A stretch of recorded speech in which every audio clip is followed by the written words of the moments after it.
You're listening to Civic Media. You can tune into any of our live shows on any radio station across the state with the Civic Media app. Find us in your phone's app store and listen anytime, anywhere. This is your WCFW Daily News Roundup for 105.7 CFW in Chippewa Falls and 93.5 The Tap in Eau Claire.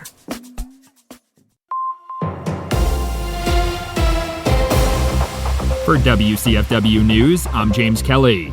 The City of Eau Claire is seeking additional feedback from community members on proposed designs for the Dewey Street Bridge Replacement Project. Plans for the bridge replacement project are still in the early stages, and city officials don't expect to finalize a plan until September of 2026. Significant construction work could begin as soon as May of 2027. Residents can access renderings of the currently proposed options online, as well as more information about the project in general. Public comments will be accepted until August 31st.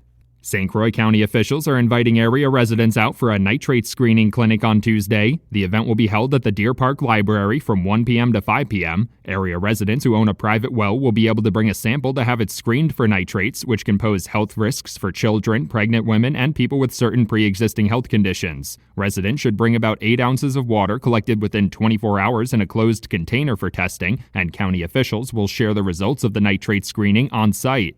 A Rice Lake man charged with felony homicide by intoxicated use of a vehicle has entered into a plea deal to dismiss that charge. 45-year-old Stephen Anderson was facing multiple felony and misdemeanor charges in relation to multiple OWI cases, the most serious of which stemmed from a 2-vehicle crash that took the life of a 60-year-old Cameron man nearly a year ago. Last week, Anderson entered guilty pleas to misdemeanor reckless driving causing injury and 5th offense operating while intoxicated. A sentencing hearing was scheduled for October.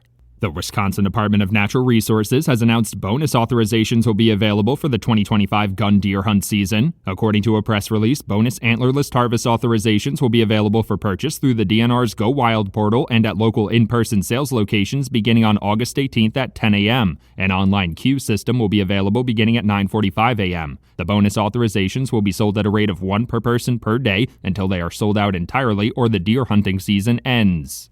The Wisconsin Humane Society is urgently seeking foster parents after taking in an unprecedented number of surrendered cats in recent days. Organization officials say they are caring for 1,500 animals at their locations across the state, including nearly 1,100 cats. The recent intake of cats has led to overcrowding issues, so the organization is calling for help from residents willing to foster some of the cats to open up additional shelter space. Residents can fill out an application to become a foster parent for the animals online. The Wisconsin Department of Natural Resources is again urging residents to be on the lookout for signs of spongy moth infestations on their trees. The invasive species has been spreading across the state over recent years, prompting treatment flights and trapping efforts in the western Wisconsin region. Trees that are infected by the spongy moths would show signs of drought and defoliation of their leaves, which the species eat during their larva stage. If residents do see signs of an infestation, they should contact the agency as soon as possible. The Universities of Wisconsin Board of Regents has approved a $265,000 settlement in relation to a federal lawsuit filed by a UW Eau Claire employee. The lawsuit was filed by Rochelle Hoffman and claimed that she was forced to resign from her position leading a campus diversity office because of her race. Hoffman notably stated that she was in favor of the diversity, equity, and inclusion programs at the university and had planned to use data-informed strategies to improve retention and graduation rates among students of color. The 18-year-old Webster man who set a number of mailboxes across Barron County on fire has been sentenced to probation. William Johnson and a 15-year-old Minnesota juvenile were arrested in December in relation to the mailbox fires. Johnson faced various charges, including arson, possessing explosives for unlawful purposes, and criminal damage to property. He entered into a plea deal in July, pleading guilty to 11 misdemeanor counts of criminal damage to property. He was sentenced to 12 months of probation as part of the plea deal. The Wisconsin Department of Agriculture, Trade, and Consumer Protection is warning food truck owners of an uptick in scams as football season approaches. According to a press release, scammers have been inviting food truck vendors to fake fan events and requesting payment for the vendors to attend. They typically request payment from the food truck vendors through apps like Venmo and PayPal. The agency advised vendors to avoid interacting with unsolicited messages, verify the legitimacy of events, and not to pay fees through peer-to-peer banking apps. The Wisconsin Department of Natural Resources is reminding residents to avoid disturbing young wild animals while they're enjoying the outdoors. In a press release, the agency reminded residents to always observe young wildlife from a safe distance so they can mature properly in their natural habitat. Officials say disturbing the young animals could cause them stress, inhibit their ability to learn normal social behaviors, and maintain a specialized diet, or contribute to the spread of disease. The DNR is also reminding residents that most wild animals are protected by law. For WCFW News, I'm James Kelly. Baseball tonight. Hi, I'm Mike Clemens with sports. The Brewers open a 3-game series against the Pirates tonight after a thrilling 7-6 win yesterday to sweep the Mets. The game tied at 6-6. Bottom of the ninth. Isaac Collins at the plate. FanDuel, Wisconsin. Collins today with 2 hits. He's 2 for 4. Collins, fly ball, deep into right field. Isaac Collins, it is a walk-off home run. He's done it again, and the Brewers have won their 9th straight game.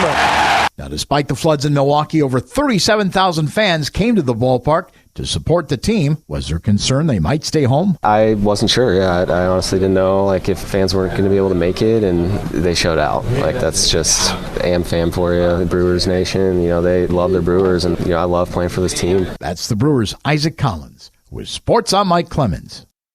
On your entertainment beat, I'm Pete Schwaba. Eddie Murphy has pretty much been an open book for most of his incredibly impressive career. He was a highly successful comedian, one of the most popular SNL actors ever, and has had a lengthy movie career packed with several blockbusters like Beverly Hills Cop and Trading Places. That did not stop him from pointing out some of the blemishes on his resume in a recent interview with Complex 360. Murphy had no problem discussing some of his clunkers, which included maybe what Murphy considers to be his biggest bomb, The Adventures of Pluto Nash. The sci-fi comedy came out in 2002 and is also one of the biggest flops of all time after bombing with critics and only making $7 million against a $100 million budget. 1998's Holy Man is also on his list and lost big bucks, but when asked about his critically panned comedy Norbit, where Murphy played several different characters, Murphy held his ground and said he loved the movie. More honesty like this, please. Love Eddie Murphy. The music industry is still mourning the loss of Ozzy Osbourne. Wife Sharon Osbourne has said there will be a biopic of the rocker's life. Before you get too excited and think it's going to be all sex, drugs, and rock and roll, the Osbournes say it will focus on their marriage. The project was first announced in 2021, and all the Osbournes will play a role, with his children being listed as producers. Here's a vigilante justice news update. The Batman Part 2 has movement. Production will start filming in the spring of 2026, according to Variety. The film will not hit theaters until the following year, with a premiere date set for October 1 of 2027. Robert Pattinson is back to portray the Dark Knight. The production has been delayed several times, but all the ducks appear to be in a row. Matt Reeves is back in the director's chair. I was beginning to think this would never happen. James Cameron's Titanic won 11 Oscars and made over $1 billion at the global box office. The film almost had a much different look, though, as Matthew McConaughey was a frontrunner for the role of Jack Dawson, which ultimately went to Leonardo DiCaprio in the 1997 film. According to producer John Lando's book, McConaughey had a great read at the audition and everyone liked it. Cameron thought it was great too, but asked the actor to read it again. McConaughey said no, that was good, which according to Landau kept McConaughey off the cruise. The world is about to get funnier thanks to Warner Brothers, who has just announced it has greenlit a Kristen Wiig and Jonah Hill film, a new comedy called Cut Off. The two funny stars play a pair of entitled siblings, according to The Hollywood Reporter. Hill is attached as the film's director and Wiig is producing. The film is set for release sometime in 2026. For more showbiz fun, tune in to Nightlight with me, Pete Schwaba, weeknights from 6 to 8 p.m. on the Civic Media Radio Network. Mostly sunny today. We'll get to 84 for a high this afternoon. Tonight, mostly clear. We're going to drop into the low to mid-60s for a low. Tomorrow, more sunshine with a high right around 83. I'm meteorologist Sean Cable. Right now, it's 64.